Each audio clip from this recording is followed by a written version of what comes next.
Being born a lion sounds like winning the ultimate lottery of nature. Power, respect, fear, the title of king. From storybooks to blockbuster films, lions are shown as unstoppable rulers, walking through golden grass while every other animal trembles in their presence. Strong, majestic, untouchable. If you could choose any animal to be, a lion might seem like the obvious pick. But what if everything you've been told is wrong?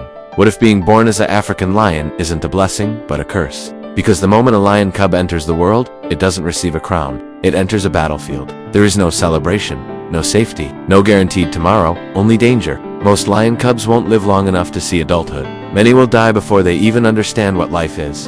Hunger, disease, predators, accidents, the list of threats is endless. And the most disturbing part, some of those threats come from other lions. Imagine opening your eyes for the first time in a world where even your own kind might want you dead. Where survival isn't about thriving, it's about not becoming someone else's meal. Still think it sounds glorious? Let's say you somehow survive childhood. You grow bigger, stronger, your roar deepens, your muscles build. You begin to resemble the legendary beast humans admire.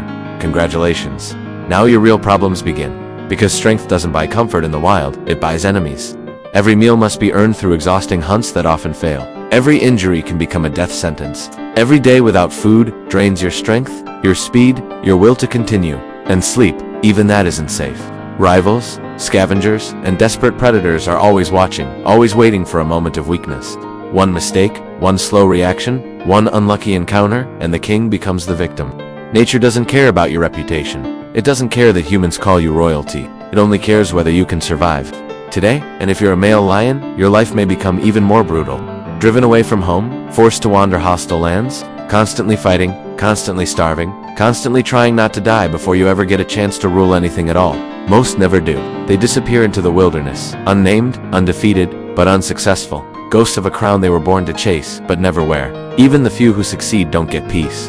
Being king doesn't mean relaxing while others serve you. It means constant patrols, violent battles, sleepless nights, and the knowledge that somewhere out there, younger and stronger challengers are preparing to take everything from you. And when they do, they won't just take your throne. They may wipe out your legacy too. Because in the wild, power isn't permanent. Victory isn't secure. Survival isn't guaranteed.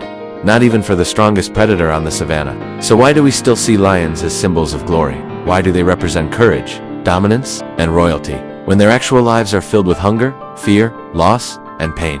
And if you had to trade places to truly live as a lion, not just admire one, would you still call it the ultimate life? Or would you realize that being king of the jungle is less like ruling a kingdom, and more like surviving an endless war you never chose? So before you envy the lion's crown, let's uncover the brutal reality behind it, because the truth is far darker than the legend. At first glance, lion cubs look like the very definition of innocence. Tiny bodies, oversized paws, soft-spotted fur, and curious eyes that haven't yet learned fear. But this stage of life, the stage that should be safest, is actually the most dangerous period a lion will ever face. Because being born as an African lion doesn't come with protection, it comes with a death sentence that only a few manage to escape.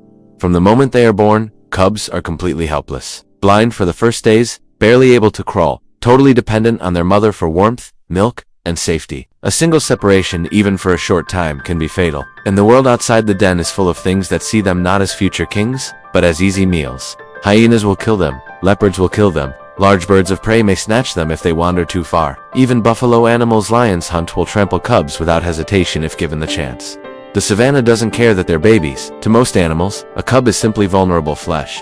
This is why lionesses hide their newborns in secluded dens, thick grass, rocky crevices, or abandoned burrows, far from the rest of the pride. For weeks, the mother hunts alone, constantly returning to feed and move her cubs to new hiding spots so predators can't track them. Imagine living your first weeks of life in darkness, silence, and fear, carried from one hiding place to another because discovery means death. But predators aren't the only danger. Hunger is just as deadly. If the mother struggles to hunt, her milk supply weakens. In times of drought or prey shortage, entire litters can starve quietly, one by one, without ever seeing the open plains. And then there's disease, parasites. Exposure to cold nights or scorching days, threats that adult lions can endure, but fragile cubs often cannot. Yet the most shocking danger comes from within their own species. If a new male lion takes control of a pride, he will often kill every cub that isn't his. Not out of cruelty, not out of anger, but biology. By eliminating the cubs, the females quickly become able to reproduce again, giving the new ruler a chance to spread his own genes. For the cubs, it means their greatest threat isn't a distant predator. It's a lion walking straight toward them. Lionesses will fight desperately to defend their young, but against a full-grown male, even multiple females may fail. And once the takeover happens, the survivors must quickly adapt to living under the very animal that destroyed their siblings.